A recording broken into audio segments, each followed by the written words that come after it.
Have you ever met someone at the exact moment your life was falling apart and realized later they were never supposed to be a stranger? Tonight, I'm going to tell you the incredible story of Sophia Monroe, a young woman who ran barefoot through the streets of Chicago, trying to escape the man she once called her husband, a decorated police officer hiding a monster inside. But fate had other plans. Soaked in rain and fear, she ducked under the coat of a tall, quiet man, not knowing he was Luca Romano, one of the most feared Mafia bosses in the city. In that single moment, two broken worlds collided. Her desperation, his silence, her need for safety, his need for redemption. What happened next is a story about danger, trust, and a love that began in fear, but ended in peace. This is the story of the woman who found her freedom under a stranger's coat, and the Mafia boss who found his humanity protecting her. Rain poured down like the city itself was trying to wash away its sins. Chicago's streets gleamed silver and black, traffic lights bleeding red across puddles. Sophia Monroe ran barefoot through the storm, her coat clutched around her torn blouse, breath ragged, heart pounding. Behind her, she could still hear him, his voice cutting through the thunder like a curse. "Sophia!" Carl's voice, her husband. She turned a corner sharply, almost slipping on the wet pavement. The bruise along her cheekbone throbbed where his hand had connected hours ago. The memory replayed in flashes, his rage, the shattering glass, the way he had grabbed her hair and whispered that she'd never escape him. For years she hadn't, but tonight, something inside her had finally broken free. She didn't have a plan, only one desperate goal: get away. Her lungs burned as she darted into a narrow street between tall buildings. Thunder cracked again. A car splashed by, soaking her to the knees. The city was alive with sound and rain and neon, but all she could hear was her pulse. Her phone was gone, her purse ripped from her hands when she fled the apartment. Then she saw him. A man stood under the awning of a closed coffee shop. Tall, still. A dark silhouette against the flickering sign above him. He wore a black coat that looked expensive, his hands in his pockets, face angled slightly downward as if he were listening to the rain. There was something about the stillness, like the storm itself bent around him. Sophia's mind screamed that she should keep running, but her body was already moving toward him. She had seconds before Carl turned that corner. "Please," she gasped, stumbling to him. Her voice shook, breathless and raw. "Please help me. Don't let him see me." Before he could respond, she pressed herself under his coat, slipping into the space between his body and the wall. The fabric smelled of rain and something rich, cedar and smoke. She hid her face against his chest, trembling uncontrollably. For a heartbeat, the world went completely silent. Then she felt it, a firm arm coming around her back, drawing her closer. The man didn't ask questions. He simply shifted his stance, pulling his coat wider so it enveloped her completely. Footsteps echoed down the alley. Carl's. The stranger straightened, his grip tightening subtly around her waist. Sophia could feel the tension in his muscles, the steadiness in his breathing. Through the pounding rain, she saw Carl's reflection flicker past the glass window. The man's body blocked her completely. Carl slowed, scanning the street, cursing under his breath. He was close enough that Sophia could smell the whiskey on his breath even from behind the coat. "Did you see a woman come this way?" Carl demanded. His voice was sharp, authoritative, cop voice. The stranger's reply was smooth, deep, and calm. "No one came this way." Carl hesitated, squinting. "You sure?" The man tilted his head slightly, just enough for the light to catch his eyes. Cold, commanding blue. Positive. Something in his tone carried weight, the kind that made even an angry man think twice. Carl muttered something and turned away, disappearing into the storm. Sophia didn't breathe until the footsteps faded. Her knees gave out, and the stranger's arm caught her easily. He steadied her, his hand surprisingly gentle against her arm. "It's over," he said quietly. "You're safe now." She looked up for the first time. His face was striking, sharp jawline, short dark hair slick with rain, a few days' stubble lining his jaw. His eyes, even in the dim light, were the clearest shade of blue she had ever seen, and they were studying her, not with judgment, but with curiosity. She swallowed hard. "Thank you." I didn't mean to. He shook his head. Don't apologize. He shrugged off his coat and draped it around her shoulders. You're freezing.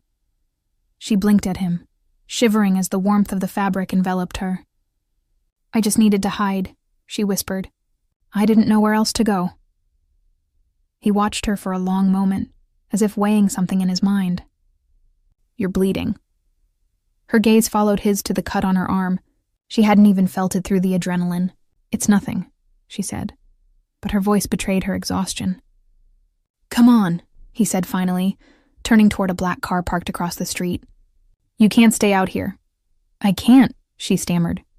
If my husband finds me. He opened the car door and looked back at her. He won't. Not tonight. The certainty in his voice made her chest tighten. Against every instinct screaming that she didn't know him, Sophia followed. She slid into the passenger seat, clutching his coat tighter around herself. The car's interior smelled like leather and rain. He got in beside her, the quiet hum of the engine cutting through the storm. She stared at his hands on the steering wheel, strong, deliberate, steady. Where are we going? She asked softly. Somewhere he won't find you. She hesitated. Why are you helping me? He glanced at her briefly, his expression unreadable. Because you asked. The simplicity of it made her throat ache. She turned to the window, watching the city lights blur past as they drove through the rain.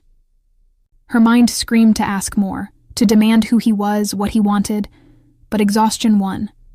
Her eyes fluttered shut. When she woke again, the car had stopped. The rain had slowed to a drizzle. They were outside a tall glass building, the kind that screamed wealth. The man got out first, opened her door, and offered his hand. She hesitated, then took it. His hand was warm despite the cold. Where are we? She whispered. My building, he said simply. You'll be safe here. She followed him through the marble lobby, too numb to protest. The security guard nodded as they passed, no questions asked. The elevator ride was silent, only the sound of her heartbeat filling her ears. When the doors opened, she stepped into an apartment that felt more like a fortress, sleek, minimalist, glass and steel, with floor-to-ceiling windows overlooking the skyline. He motioned toward a couch. Sit, I'll get something for that cut. She sat down gingerly, still wrapped in his coat. The city below looked endless. What's your name? She asked quietly. He paused, turning to her with a faint, almost ironic smile. Luca. The name felt heavy, familiar in a way she couldn't place. She nodded slowly. Thank you, Luca. He crouched beside her, pressing a small towel to her arm. His hands were careful, precise. You don't have to thank me, he said. You just have to rest. And for the first time in years, Sophia felt like maybe, just maybe, she could. He rose and disappeared into another room, returning a minute later with a first aid kit and a folded gray blanket. Here, he said simply. You're shaking.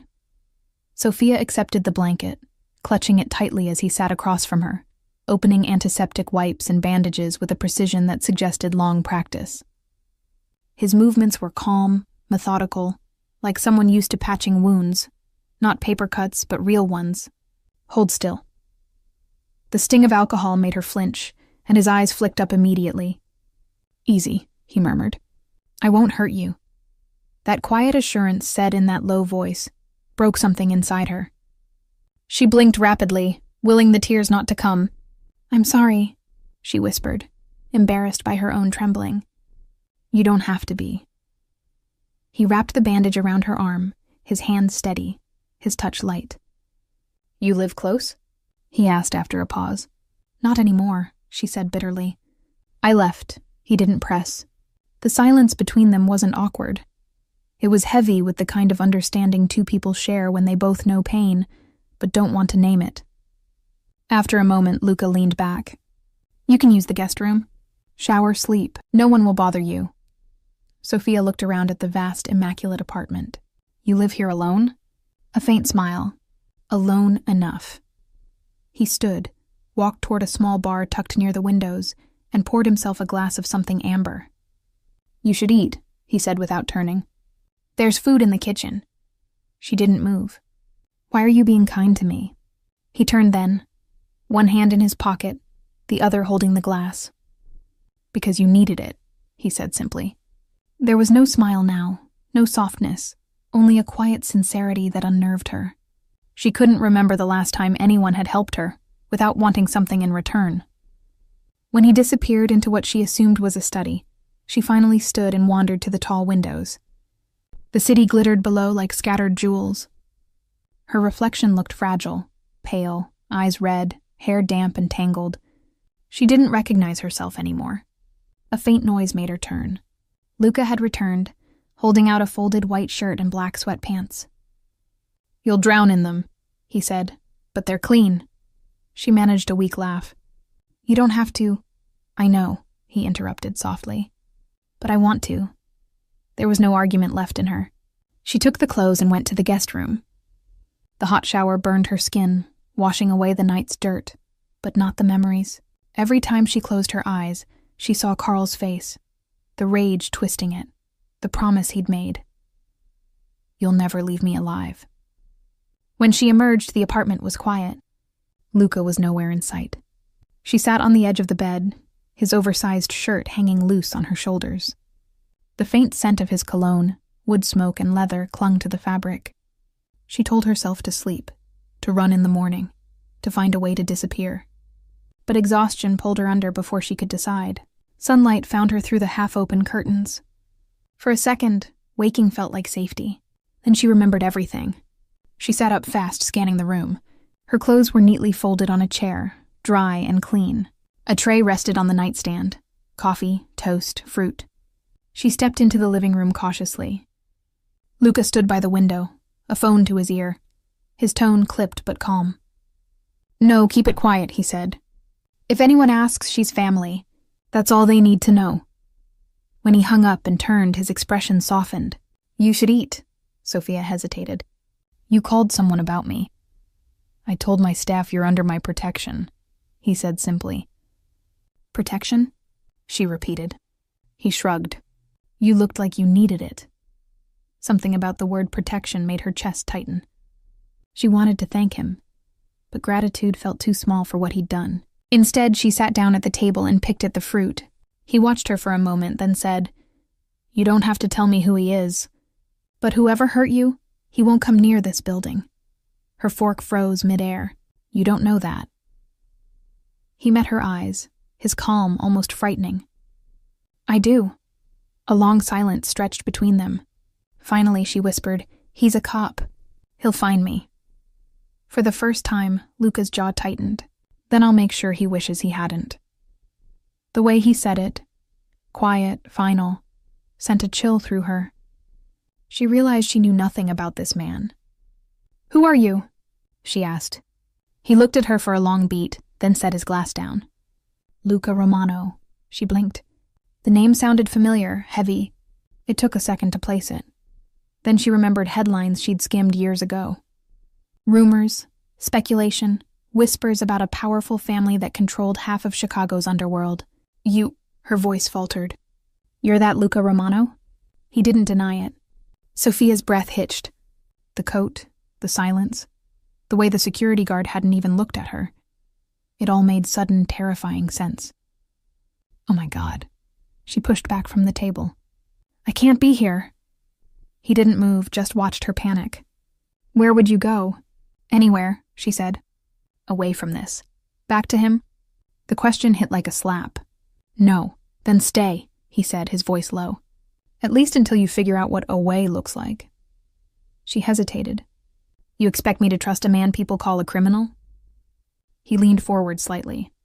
"Do I look like your husband?" The air between them stilled. The answer was obvious. Her pulse slowed.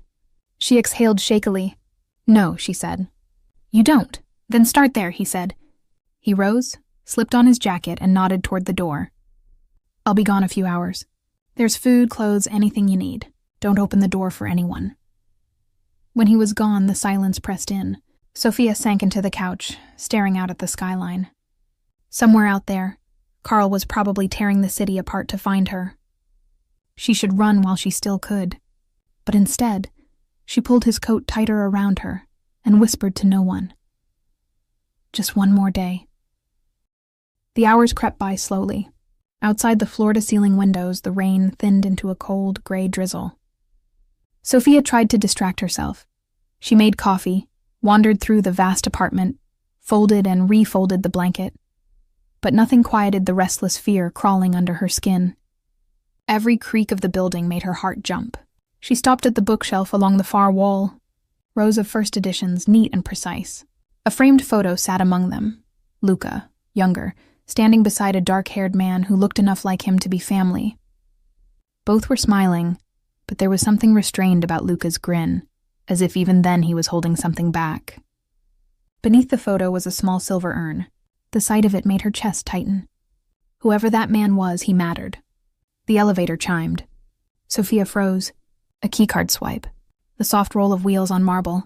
For one sharp second she thought it was Carl, that he had found her. She grabbed the first thing within reach, a heavy crystal decanter, and held it up like a weapon. Then Luca's voice. Easy. Her shoulders sagged with relief. He was standing there, hands raised slightly. His suit was still immaculate, though there were faint drops of rain on his collar. "If you're going to hit me," he said, almost amused, "aim for the left side. It's already broken." Sophia set the decanter down, her hands trembling. "Don't do that. Don't just appear." He gave a small nod. Noted. He walked past her to the bar, poured himself a drink, and sank into the leather chair by the window. The silence stretched. Finally, she said, "Who was he?" "In the picture." Luca's jaw flexed. "My brother." A pause. "He died 6 years ago." "I'm sorry." He glanced at her, as if weighing whether she meant it, then nodded once. "Me too." Sophia hesitated, then asked, "Was it your world?" He didn't answer directly. He wanted out. I didn't stop him soon enough. His gaze drifted toward the skyline. In this city, there are only two kinds of people. Those who own the fear and those who live inside it. She shivered. "And which one are you?" Luca looked at her fully now, his eyes like a storm caught in glass. "I used to think I owned it." He stood, crossing to the kitchen. "You should eat. You look like you haven't slept in days." "I can't," she said quietly. "Every time I close my eyes, I see him. The husband." Sophia nodded. Luca leaned against the counter. "You could press charges." She laughed bitterly. "He is the police." That drew silence.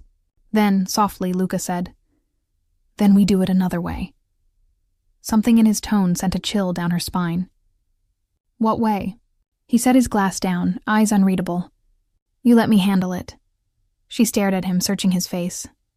"You mean, kill him?" He didn't reply, which was answer enough. "No," she said quickly. "No, I don't want that. I just want to be free." He stepped closer, stopping when she flinched. "Freedom doesn't come by asking nicely, Sophia.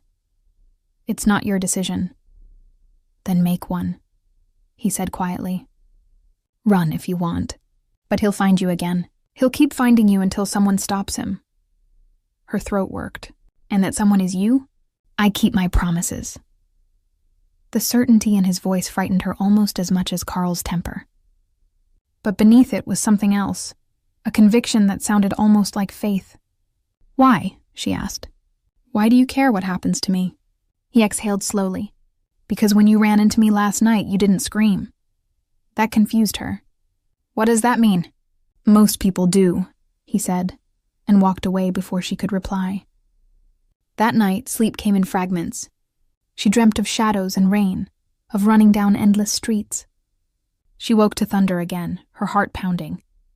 The city lights flickered across the room. From the living area came a faint sound, Luca's voice low and sharp. He was on the phone.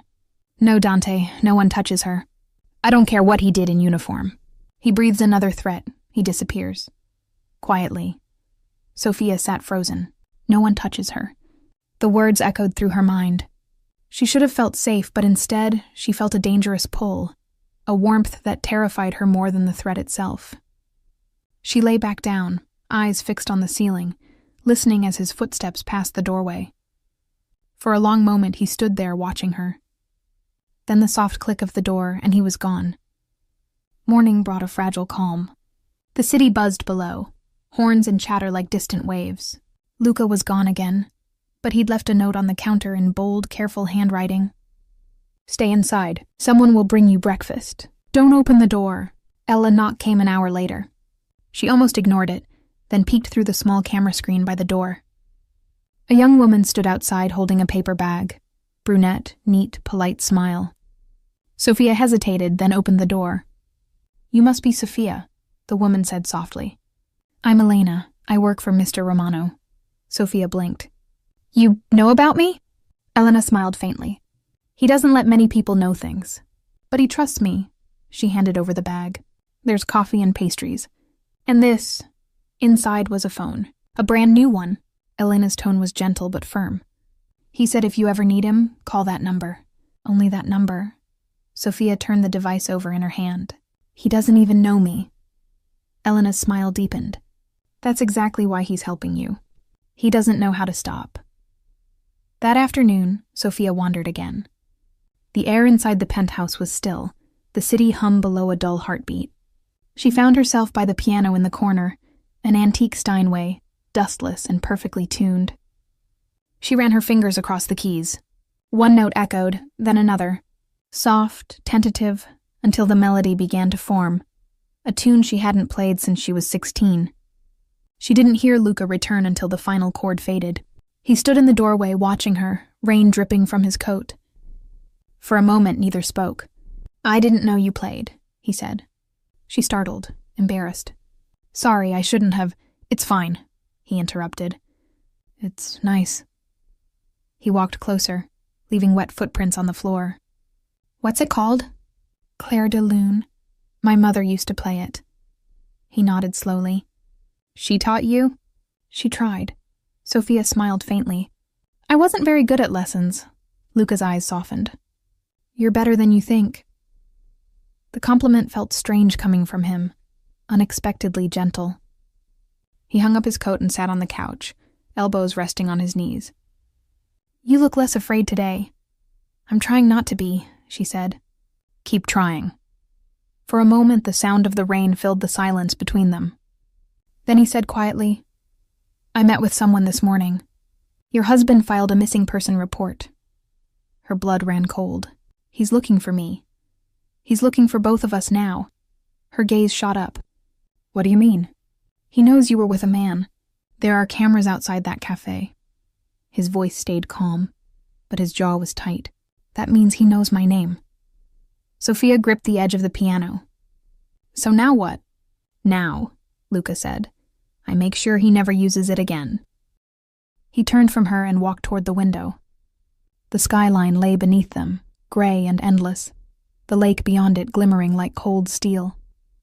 When he spoke again, his voice was steady, as if he had already decided something. "He'll keep coming until he believes you're gone. So I'll make him believe that."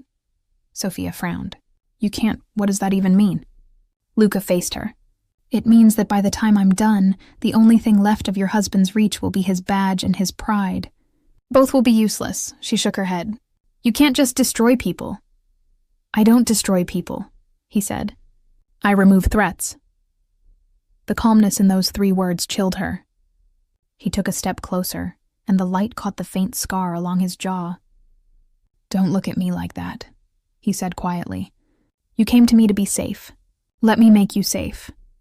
She wanted to argue, but her voice wouldn't come. Instead, she whispered, "I don't want more violence." For a heartbeat, his expression softened. "Neither do I." He looked away again. "But sometimes the only way to end it is to finish it." That night the rain returned. It tapped the windows in steady rhythm while the city pulsed with blue and red lights far below. Sophia couldn't sleep. Every time she closed her eyes, she saw Carl's face, but now another image intruded. Luca, silent, watching the storm as if it belonged to him. She rose, wrapping herself in the blanket, and stepped into the living room. He was still awake, of course, sitting on the couch with a glass of water in his hand, tie loosened, sleeves rolled to his forearms. The lines around his eyes looked deeper in the dim light. "You should be in bed," he said without looking up. "So should you." He smiled faintly at the retort. "Touché." Sophia hesitated near the piano. "You said you lost your brother. What happened?" For a long moment, only the rain answered. Then he said, He tried to get out, wanted to build something clean. I told him I'd follow, but I didn't. He was shot 6 months later. I'm sorry. Don't be. He made his choice. I made mine. She crossed to the window, standing beside him. You really think people can't change? He turned his head toward her. You changed? Yes. She looked down at the street. I left. That's not change, he said softly. That's courage. The compliment caught her off guard. You talk like you've seen it all. I've seen enough to know courage when I see it. Their eyes met. The air between them felt fragile and alive, charged with something she didn't want to name. He reached out, brushed a strand of wet hair from her face. You can stay as long as you need, he said. Thank you. Don't thank me. His voice lowered. I'm not the good man you think I am. I don't think you're good, she said quietly. I just think you care. That silenced him. He looked away, as if the words had hit somewhere he didn't expect. By morning, the decision he'd spoken of was already in motion. Luca met Dante in the garage, his oldest friend and lieutenant. 2 men outside her husband's precinct, Luca said. Nothing loud. I just want eyes. Dante frowned. You sure about this? She's not like the others. If she finds out, she won't, Luca cut in. And if she does, she'll understand. Dante studied him. You're changing, boss. Luca didn't answer. He just looked at the storm drain where last night's rain still pooled, reflecting his face back at him. Maybe that's the point. Sophia spent the day pacing the apartment, restless. She needed to do something, anything, to feel like herself again. When she finally found a small sketchbook and pencils near the bookshelf, she sat by the window and began to draw. At first her hands shook, but slowly the line steadied. By the time the sun dipped behind the buildings, a faint smile touched her lips. On the paper was the outline of Luca's window view. The city lights, the lake, the storm clouds breaking.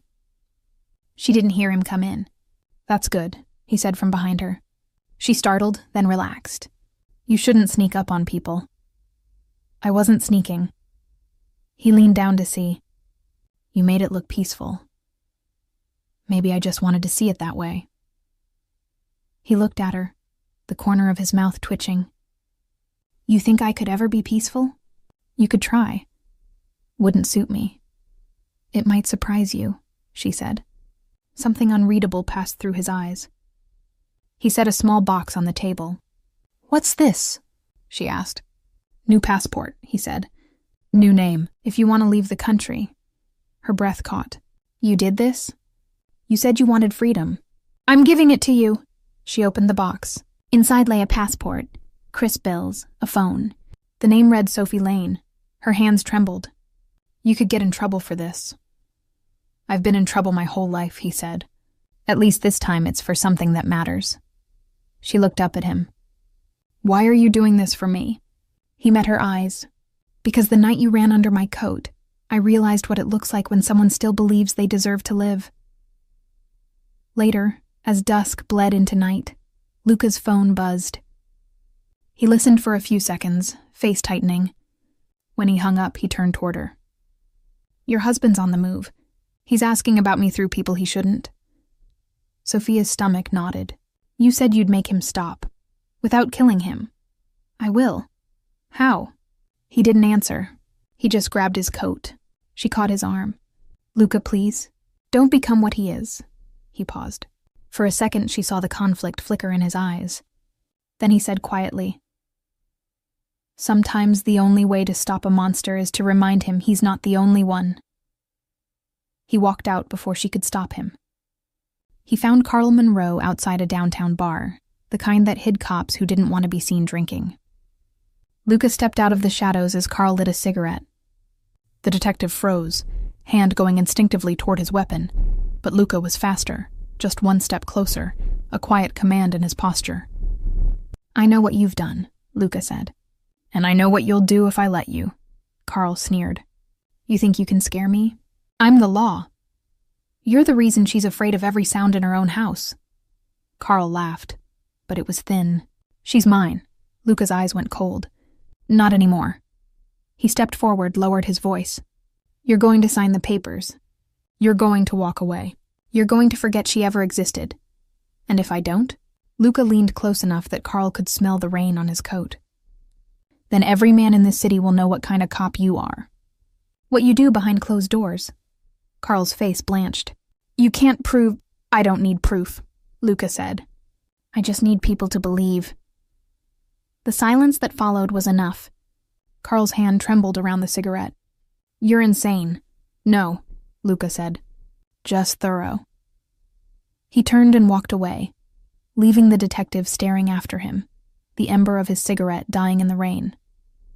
When Luca returned hours later, Sophia was sitting by the window, wide awake. She rose the moment he entered. Where were you? He removed his coat, eyes weary. Handling it. Luca? He won't bother you again, he said simply. She searched his face. Did you hurt him? No, he said, but he'll wish I had. The tension in his shoulders eased only when she stepped forward and took his hand. You didn't have to do that. Yes, he murmured. I did. For the first time since she'd met him, his voice trembled, not from anger, but from something dangerously close to tenderness. They stood like that for a long time, hands linked in the hush of the high room, the city breathing below them. Sophia felt the tremor leave his fingers slowly, like a fever breaking. She didn't know what tomorrow would bring, but for the first time in years, she wasn't bracing for the next blow. She could simply stand. In the morning, the world tried to return to ordinary. She made coffee that was too strong and burned the toast. He pretended not to notice and ate it anyway. She asked if he had always lived here. He told her he hated the height, but liked the quiet. She washed the dishes, sleeves rolled up, and caught him watching her with a puzzled expression, as if the sight of someone at his sink felt more dangerous than any gun. He left mid-morning with a stack of papers tucked beneath his arm. I'll be back before dark, he said. You're safe here. Elena will stop by. What if he comes? She asked, meaning Carl, but also every shadow from her past. Then he'll meet his future, Luca said, and was gone.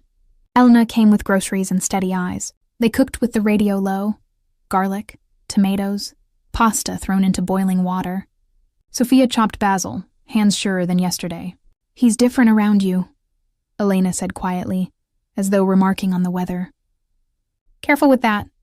Sophia pretended not to understand. Different how? Quieter, Elena said. Like he's listening for something. To what? Maybe the first good thing in years.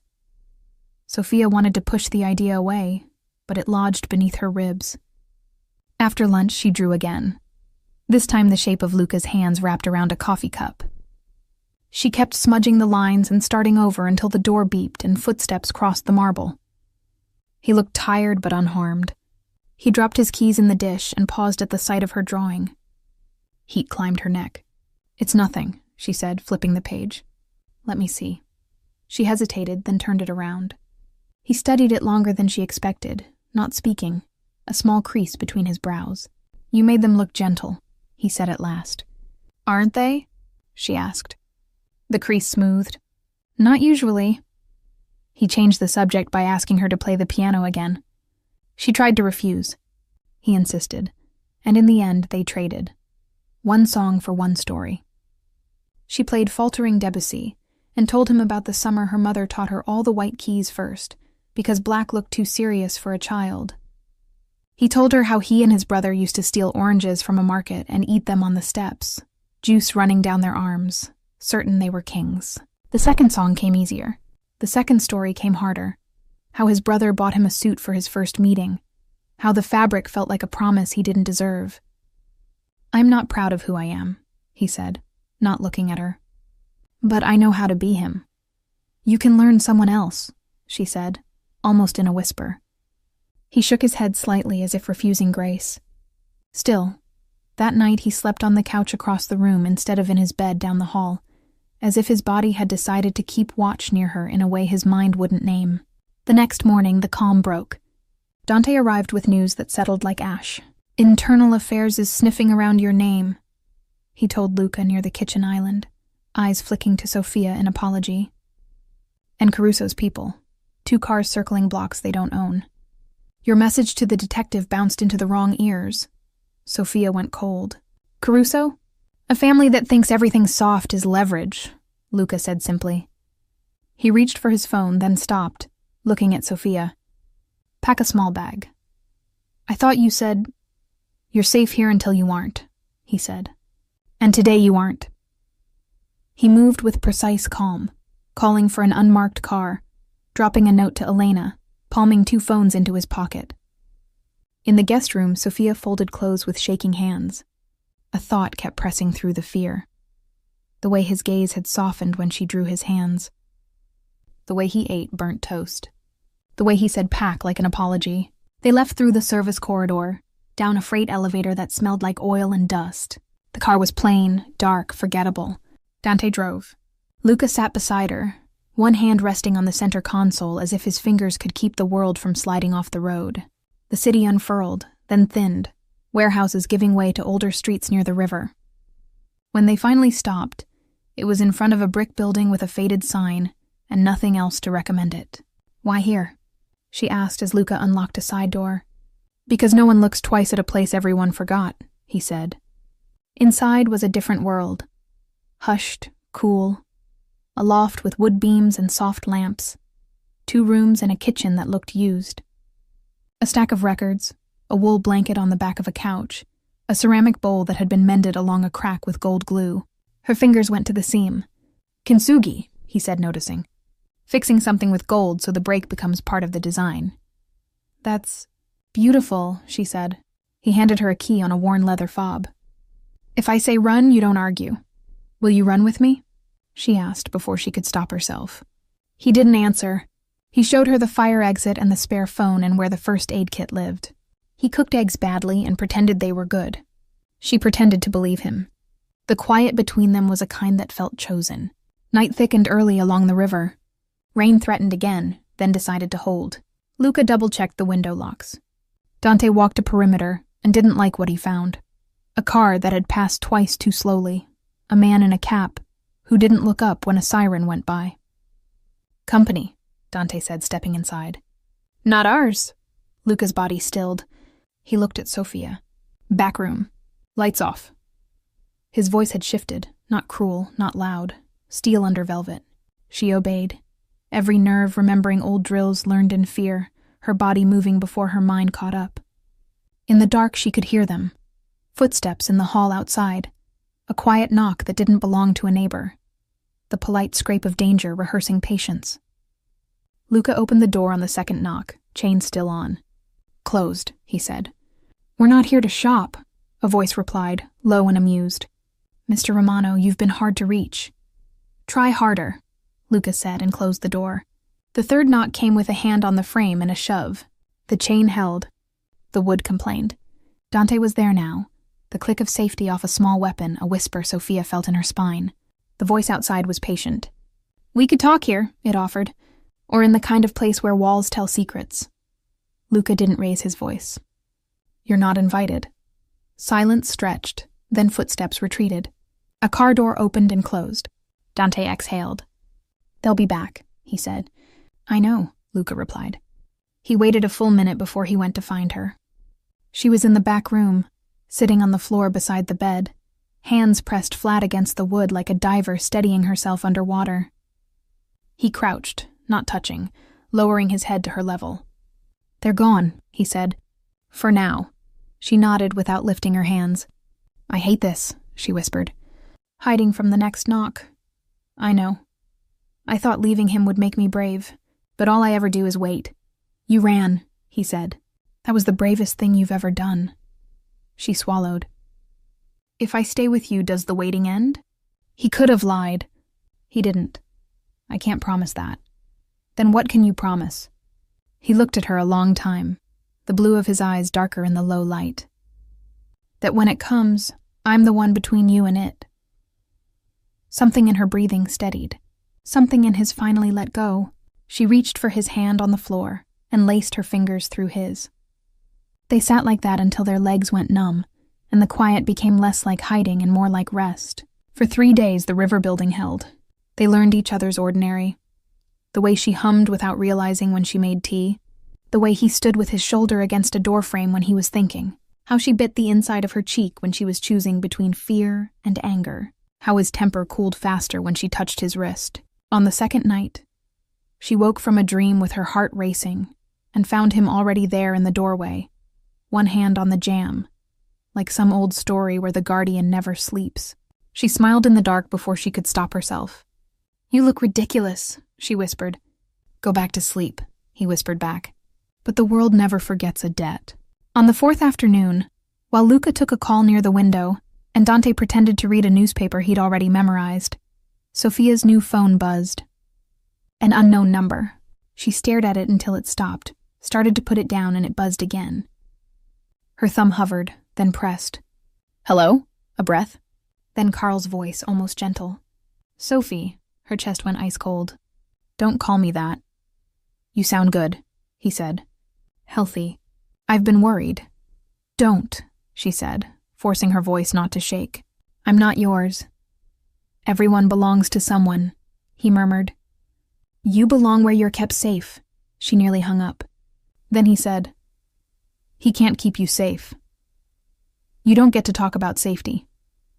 "The thing about men like him," Carl continued as if she hadn't spoken, "is they start fights to prove they can end them. Then people you don't even know bleed. Are you ready to bleed for his pride, Sophia?" She found the right anger. "I already bled for yours, Islands." When he spoke again, the silk was gone. "He won't be there when it matters." "He already is." She ended the call with hands that shook so hard she dropped the phone. Luca was beside her before the phone hit the floor, Dante already at the window. The question in Luca's eyes told her he'd heard enough to know who it was. "I'm sorry," she said. "I shouldn't have answered." "You can answer anything you want," he said. "You don't ask permission here." "He knows where we are?" "No," Dante said, peering through a slit in the curtain. "But he wants us to think he does." Luca picked up the phone and slid it across the table to her. "If he calls again, you tell him one thing." "What?" "That if the past wants you back," Luca said, voice low, "it has to go through me." The words hung in the air like a promise and a threat. Sophia stared at him, the sound of rain beyond the windows deepening into something steady and relentless. "And if it does?" she whispered. Luca's gaze didn't waver. "Then it won't leave the same." He turned to Dante. "Move the car underground. No patterns, no routines. I want eyes on Monroe's precinct, his favorite bar, his apartment. Nothing noisy. If he makes a wrong move, I want to know before he does." Dante nodded and slipped out the back door without another word. Sophia watched silently, a war inside her heart. Luca had just declared open battle in a world she didn't understand, one she had only read about in headlines. She wanted to tell him to stop, that violence wouldn't fix anything. But when she looked at him, at the calm authority, the careful restraint in every movement, she knew this was his language. Protection to him wasn't a word, it was a vow. He turned back to her and found her standing still, arms wrapped tightly around herself. "You're shaking," he said. "I'm fine." "No," he said quietly. "You're not."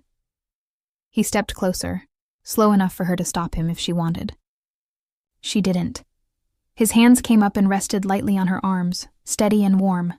"You don't have to be afraid of me." "I'm not," she lied. He tilted his head. "You're afraid of what I'll do." That she couldn't deny. Her silence was enough of an answer. Luca let his hands fall. "You think I solve everything with blood. But I don't kill men like your husband for sport, Sophia. I make them irrelevant." "Is that supposed to make me feel better?" "No," he sighed. "But it's the truth." She turned away, staring out the window. The city lights blurred against the glass. "You could walk away," she said. "You could just let it go." "I did that once," he said softly. "And someone I loved died for it." The air thickened between them. Sophia wanted to ask, "Your brother?" but couldn't find the courage. Instead, she whispered, "You're not responsible for everyone." Luca's reply came almost too quiet to hear. "Then who is?" Days passed in uneasy calm. The threats didn't come, but the silence felt like a held breath. Every night, Luca made phone calls from the balcony, his voice a low hum against the sounds of the river and the wind. Every morning he was already awake, coffee in hand, the news on mute. Sophia tried to reclaim small pieces of normal. She cleaned, cooked, played the piano softly when she thought he wasn't listening. Once she even laughed at one of Dante's dry remarks, and Luca looked up sharply, as if the sound startled him. But the world outside hadn't forgotten her. 3 nights later, Luca left for a meeting. "An hour," he promised. "Lock the door behind me." She nodded, forcing a smile. When the elevator doors closed, the apartment felt too big, too quiet. She made tea, opened the window for air. That's when she heard it, the faint click of the fire escape. Her pulse froze. Another step. Someone was climbing. Sophia's first instinct was to grab the phone, but she remembered Luca's words. "If I say run, you don't argue." She looked around. No Luca, no Dante, no weapons, no time. The window lock twisted silently under a gloved hand. The glass lifted. A man in a ski mask climbed through, landing light as a cat on the hardwood floor. Sophia backed away, breath caught in her throat. "Where is he?" the man demanded. His voice was rough, accented. She didn't answer. He raised a gun. "The boss, Romano, where?" Before she could move, another voice filled the room. Cold, precise, deadly calm. "Behind you," the intruder spun. Luca stood in the doorway, rainwater dripping from his coat, eyes blazing ice blue in the dim light. In his hand was a pistol, but his expression was colder than steel. "Who sent you?" Luca asked. The man's hands trembled. "Caruso. He wants—" The gunshot cut the rest short. Not from Luca. From the man's own gun, fired in panic, bullets slicing the air. Sophia screamed, diving to the floor. Luca moved faster than thought, disarming the man, twisting his wrist until the gun clattered away. In one motion he struck, sending the attacker crashing against the wall. The man groaned, sliding to the floor. Luca didn't look at him. He turned instantly to Sophia, kneeling beside her. "Are you hit?"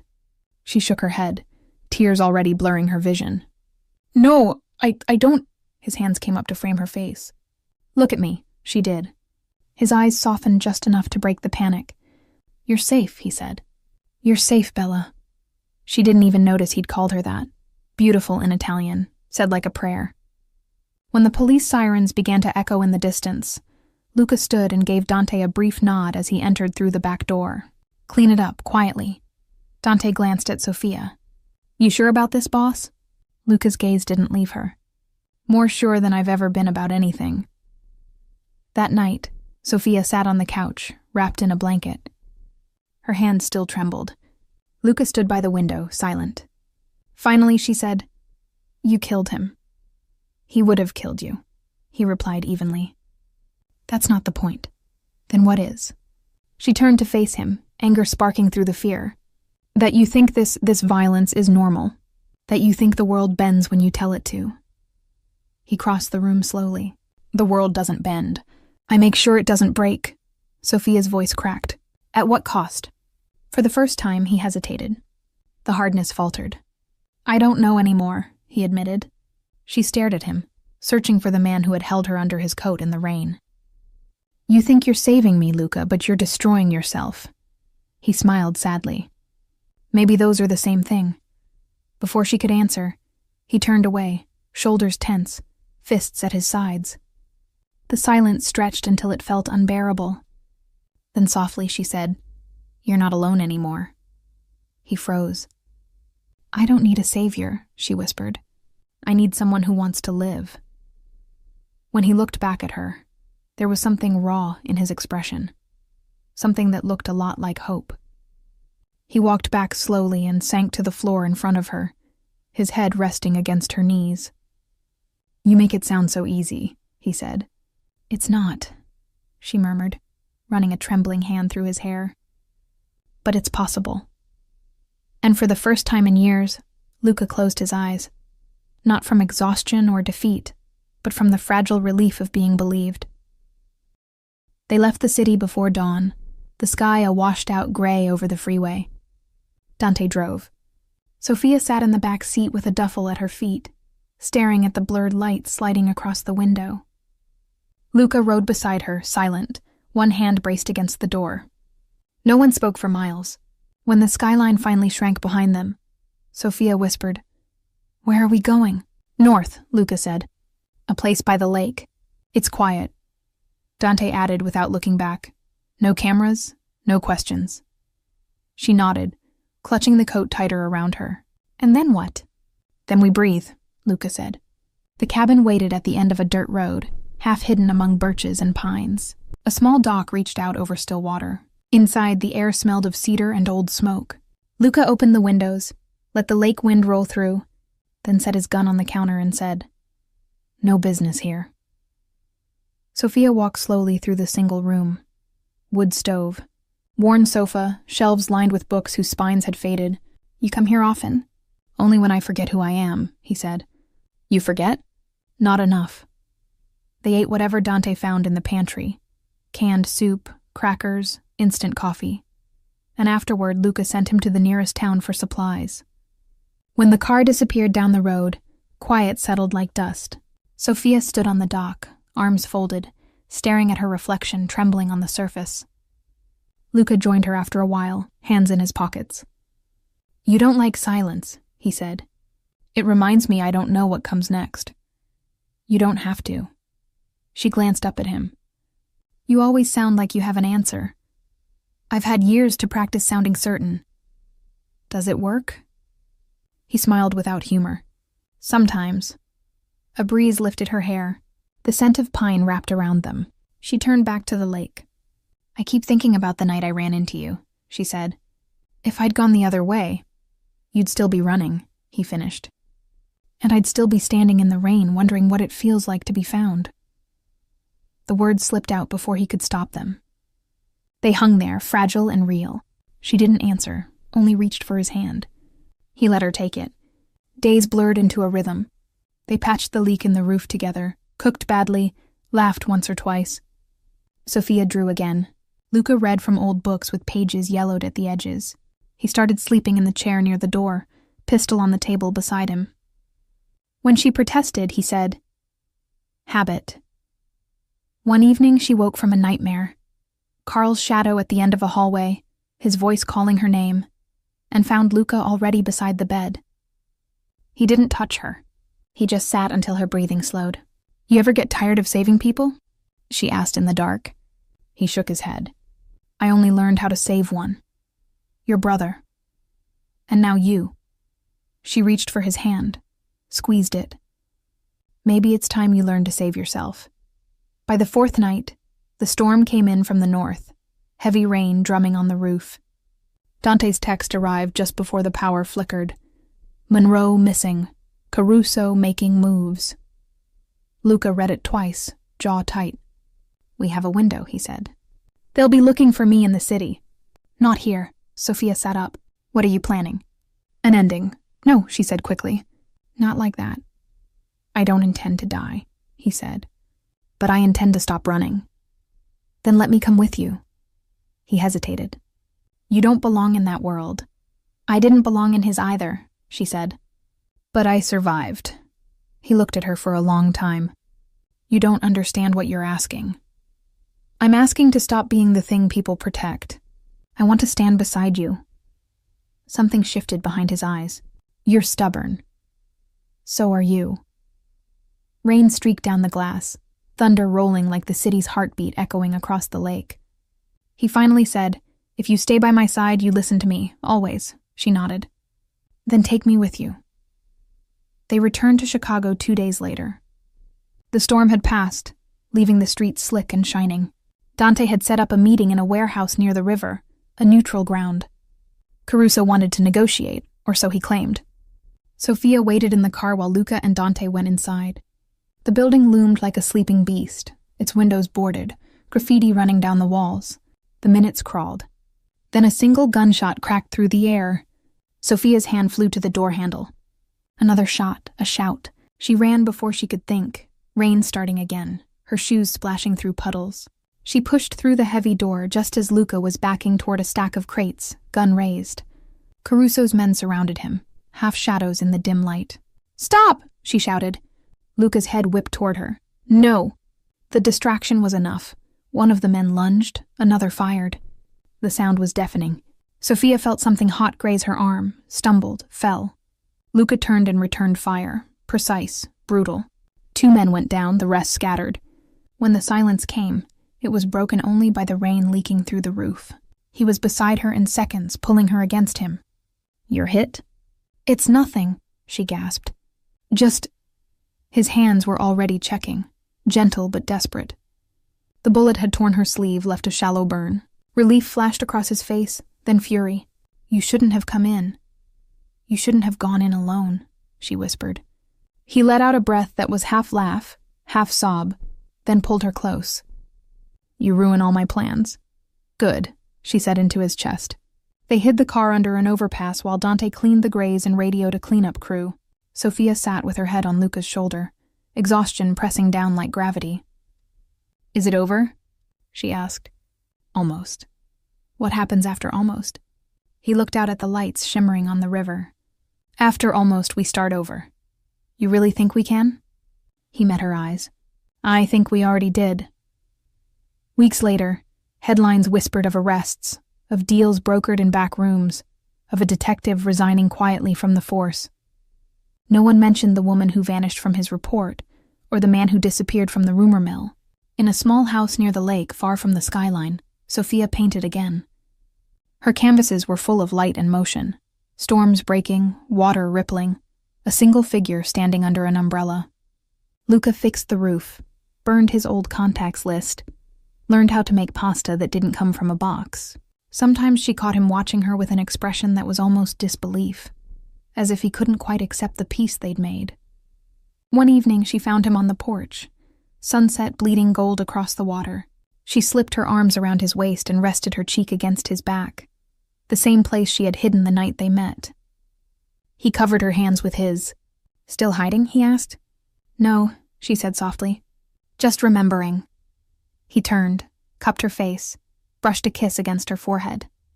"We did it backward, didn't we?" "How so?" "Most people fall in love first," he said. "Then they learn to protect each other." She smiled. "We didn't have time for normal." They stood there until the light faded, the lake turning to glass.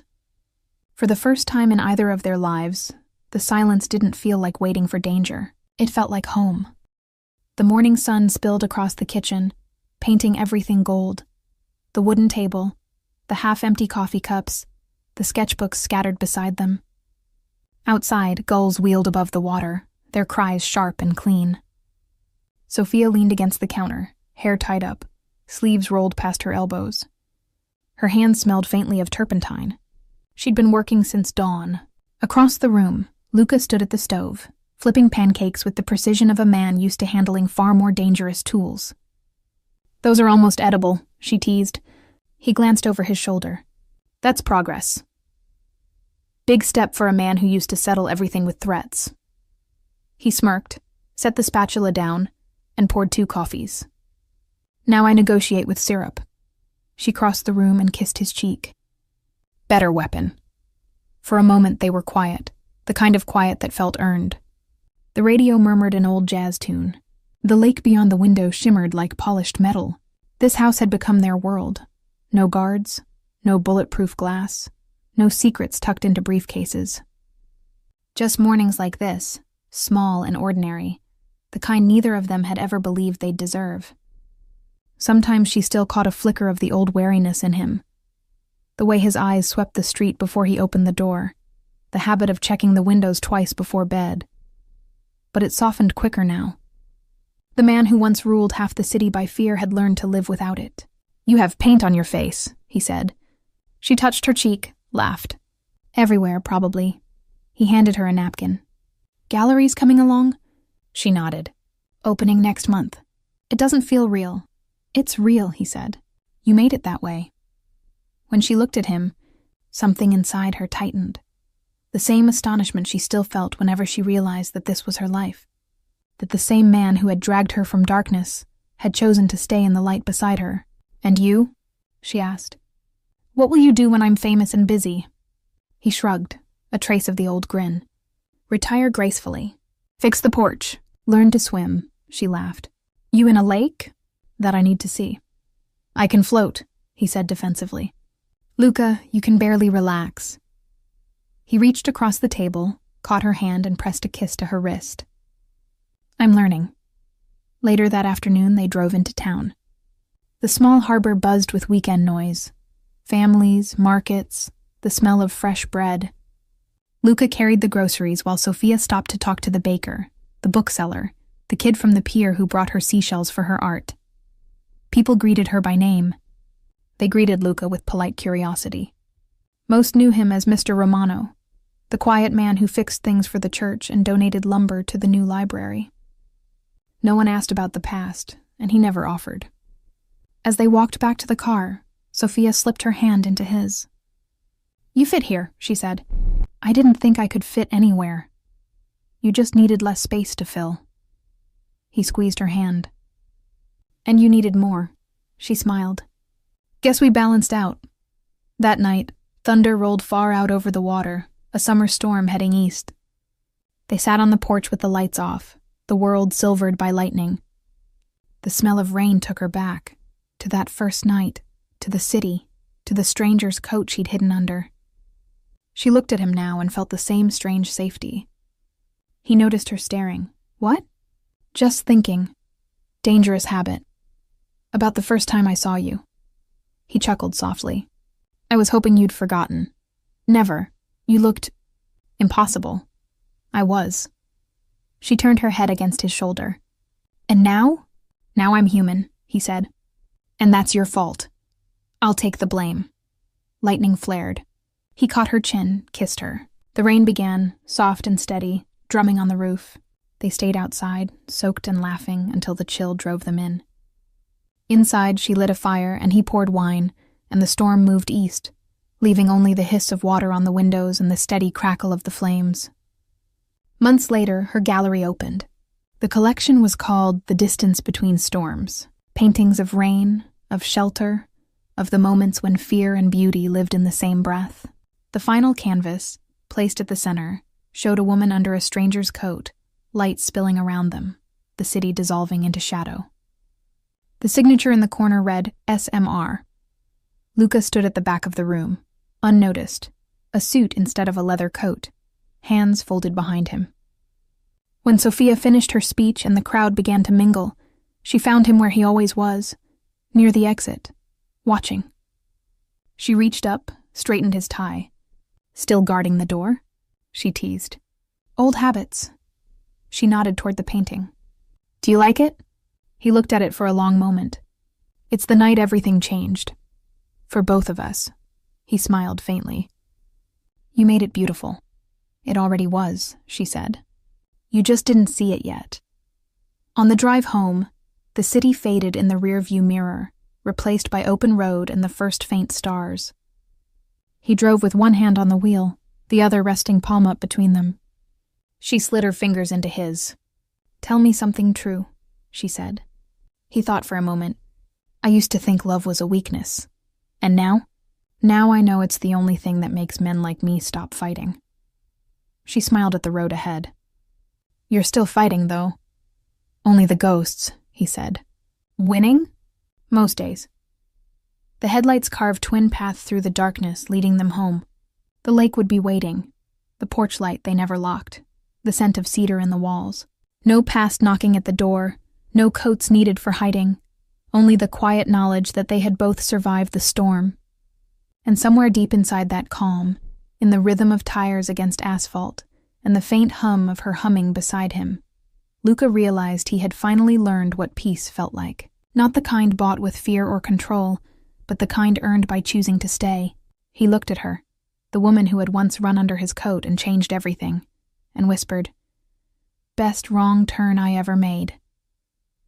She smiled without opening her eyes. "Best shelter I ever found." The road curved toward the lake, the sky opening wide, and together they drove into the kind of dawn that belongs only to people who have already lived through the night.